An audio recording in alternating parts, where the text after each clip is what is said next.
బెంగళూరుకు వెళ్తున్నటువంటి మరో ప్రైవేట్ ట్రావెల్స్ బస్సు ప్రమాదానికి గురైంది. బోల్తా పడింది. 40 మంది ప్రయాణికులు ఉన్న సమయంలో ఆ బస్సు బోల్తా పడింది. ఘటన జరిగింది నెల్లూరు జిల్లాలో. నెల్లూరు జిల్లాలో ఈ ప్రమాదం జరిగింది.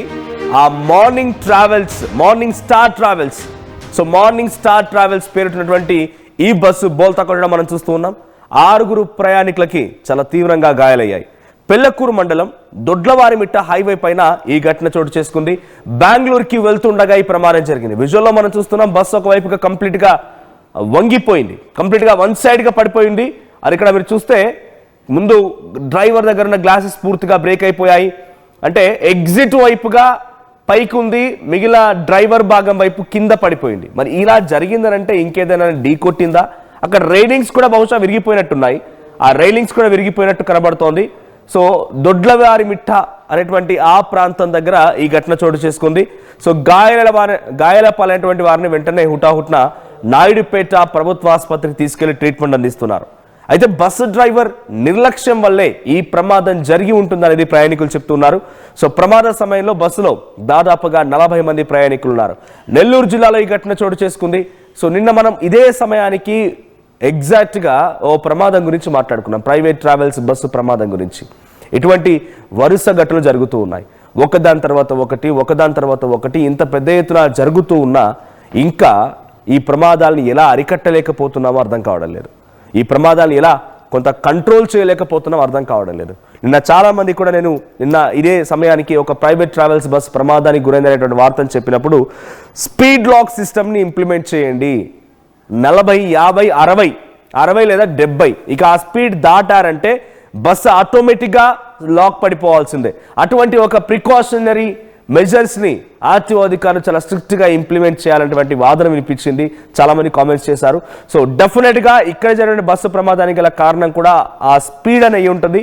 వన్ సైడ్గా ఒక్కసారిగా అటు వంగిపోయింది. ఇటు ఎగ్జిట్ అంటే మనం బస్సు ఎక్కేటప్పుడు ఏ ద్వారం వెంట అయితే ఎక్కుతామో ఆ ద్వారం పైకి ఉండిపోయింది. సో అక్కడటువంటి ప్రయాణికులు కూడా ఇబ్బంది పడ్డారు. ఒక్కసారిగా తలకిందలైపోయిన బస్సును చూసి ఎంత ఇబ్బంది పడిపోయి ఉంటారు. 6 చాలా తీవ్రంగా గాయాలైపోయి ప్రస్తుతానికి నాయుడుపేట ప్రభుత్వ ఆసుపత్రిలో చికిత్స తీసుకుంటున్నారు.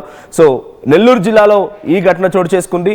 బోల్తా పడిపోయింది ఈ ట్రావెల్స్ బస్. ఇక్కడ చూడండి AP 39 TK 4263 ఈ నెంబర్ గల బస్ ఇప్పుడు బోల్తా కొట్టింది. సో ఇటువైపు డ్రైవర్ సీట్ విజువల్స్ మూవ్ చేయండి please. So visuals move yes exact ఇక్కడ ఇది డ్రైవర్ ఇటువైపు, అంటే ఈ డ్రైవర్ ఇటువైపు ఇక్కడ స్టీరింగ్ కనిపిస్తోంది, ఇది స్టీరింగ్. డ్రైవర్ కింది వైపుగా పడిపోయింది, అంటే రైట్ సైడ్గా బస్సు ఇలా వంగిపోయింది. సో ఇటువైపు ఎగ్జిట్ ఉంటుంది, లెఫ్ట్ సైడ్ మనకు అన్ని బస్సెస్కు ఎగ్జిట్ ఉంటుంది, exit and entry. So exit and entry పైకి ఉండిపోయింది. ఆ బస్సు డ్రైవర్ వైపుగా ఇటు బస్సు కంప్లీట్గా పడిపోయింది. దీంతో 6 ప్రయాణికులు ఒకరిపై ఒకరు అంటే ఇక్కడ గాయాల పాలైంది 6. కానీ ఆ సమయంలో 40 మంది ఉన్నారంట. థ్యాంక్ గాడ్ ఇంకా ఈ ఘటనలో ఎటువంటి మరణాలు సంభవించలేదు. ఇంకా ఈ ఘటనలో ఎక్కడ కూడా ఆ నిప్పులు వచ్చినట్టుగా చాలా సంఘటనలు నిప్పులు అంటుకోవడం, మంటలు రావడం చూస్తున్నాం. అటువంటి సినారీ ఇక్కడ ఏం లేదు. ఎగ్జాక్ట్గా ఈ సంఘటన జరిగింది డీజిల్ ట్యాంక్ ఉన్న వైపే. నాకు తెలిసి డ్రైవర్ వైపే డీజిల్ ట్యాంక్ ఉంటుంది.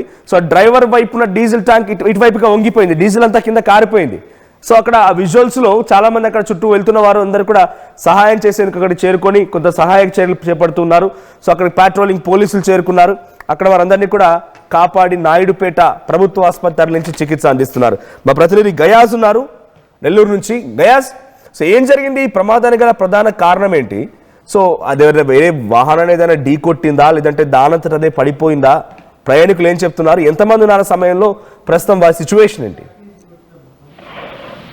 మనోజ్, ఈ ఉమ్మడి నెల్లూరు జిల్లా పెళ్లకూరు దొడ్లవారిమిట్ట జాతీయ రహదారిపై మార్నింగ్ స్టార్ ప్రైవేట్ ట్రావెల్స్ బోల్తా పడింది. అయితే విజయవాడ వైపు నుంచి బెంగళూరుకు వెళ్తుండగా ఈ ప్రమాదం జరిగిందనుకోవచ్చు. అంటే బస్సులో సుమారు ఒక 38 నుంచి 40 మంది దాకా ఉన్నట్లు మనకైతే తెలుస్తుంది. అయితే చాలా వేగంగా వస్తూ ఒక్కసారిగా, అంటే ఆ హైవే మీద ఏదో గేదె అడ్డం వచ్చిందనేది కూడా బస్సు వాళ్ళ వాదన. అయితే వచ్చినప్పుడు సడన్ గా బ్రేక్ వేయడం వల్ల అది బోల్తా పడిందని బస్సు సిబ్బంది అయితే చెప్తున్నారు. అయితే కొంతమంది అక్కడ ప్రయాణికులు చెప్పడం ఏంటంటే కొంతమంది మేల్కొని ఉన్నారు. అయితే చాలా వేగంగా వస్తున్నాడు అతను, కొద్దిగా నిద్ర మత్తులో ఒక్కసారిగా బ్రేక్ వేయడం వల్ల బోల్తా పడిందని కూడా ప్రయాణికులు అయితే చెప్తున్నారు. అంటే రకరకాలుగా అంటే డ్రైవర్ ఇళ్ళు మామూలుగా మద్యం సేవించారని కొంతమంది, అదే విధంగా ఈ మత్తు పదార్థాలు నమ్మలేదు మానిచ్చేందు వాళ్ళకి ఇవి నములుతా నిండు మాట్లాడుతూ నిండు ఇదన్నట్టు కూడా చెప్తున్నారు. టోటల్ మీద చూసుకుంటే దీని మీద పోలీసులు అయితే విచారిస్తున్నారు. ఏ వాహనాన్ని ఢీ కొట్టకుండా తానంతట తనే పడిపోయాడు అంటే డెఫినెట్ గా ఈ బస్సు ప్రమాదానికి గల ప్రధాన కారణం డ్రైవరే. స్పీడ్ నియంత్రణ లేకపోవడం, ఆయనంతటా ఆయన పడిపోయాడంటే డెఫినెట్ గా ఆయనే బాధ్యుడు. సో ఇప్పుడు తనపై ఎటువంటి చర్యలు తీసుకోబోతున్నారు? తన పరిస్థితి ఏంటి? ఇప్పుడు డ్రైవర్ వైపుగానే బస్సు వన్ సైడ్ గా వంగిపోయింది. అదే మన ప్రధానంగా ప్రయాణికులు చెప్పడం కూడా అదే అంటే అక్కడ ఎలాంటి ఎదురుగా లారీ రావడం కానీ వేరే వాహనాలు ఢీ కొనడం కానీ అలాంటి ఏం జరగలేదు. వెళ్తూ ఒక్కసారిగా బోల్తా పడ్డం, అందులో ఉండే అంటే చిన్న త్రుటిలో పెద్ద ప్రమాదం తప్పిందనుకోవచ్చు. ఎందుకంటే బస్సు పడిపోయినప్పుడు అక్కడ డీజిల్ మొత్తం ఇది ఏ మాత్రం ఫైర్ అయినా మొత్తం బస్సు మొత్తం తగలబడేది. అందులో ఉండే 40 మంది కూడా పెద్ద ప్రమాదం జరిగేది. అయితే తుర్తిలో ప్రమాదం తప్పిందని కూడా అనుకోవచ్చు. అయితే ఒక్కసారిగా బస్సు బోల్తా పడ్డం, అట్లా వరిగిపోయి చేయడంతో వెంటనే అటువైపు వెళ్లే వాహనాలు మొత్తం నిలిపివేసి వాళ్ళని తీయడానికి బయటికి సుమారు ఒక అరగంట పట్టిందని కూడా అక్కడ ప్రయాణికులు అయితే చెప్పడం జరుగుతుంది. వారిలో సుమారు ఒక 6-7 మందికి బలమైన గాయాలవ్వడంతో వెంటనే వాళ్ళు కొంతమంది వాళ్ళ కార్లలో అదే విధంగా 108 ఫోన్ చేసి వెంటనే చేస్తే వాళ్ళు వెంటనే వాళ్ళ సమీపంలోని మేడిపేట ఆసుపత్రికి తరలించడం జరిగింది. వాళ్ళలో కృష్ణా జిల్లా అదేవిధంగా తూర్పుగోదావరి జిల్లాకు చెందిన వాళ్ళు ఉన్నారు. అంటే ఎవరికి ఎలాంటి ప్రాణ నష్టం లేదు. అయితే డ్రైవరు మద్యం సేవించి లేదంటే ఏదైనా మత్తు పదార్థాల వల్ల ఇది జరిగిందా, లేదంటే నిద్ర మత్తులో అంటే ఒక డ్రైవర్ నిద్రపోతున్నాడు, ఇంకొక డ్రైవరు డ్రైవింగ్ చేస్తున్నాడు.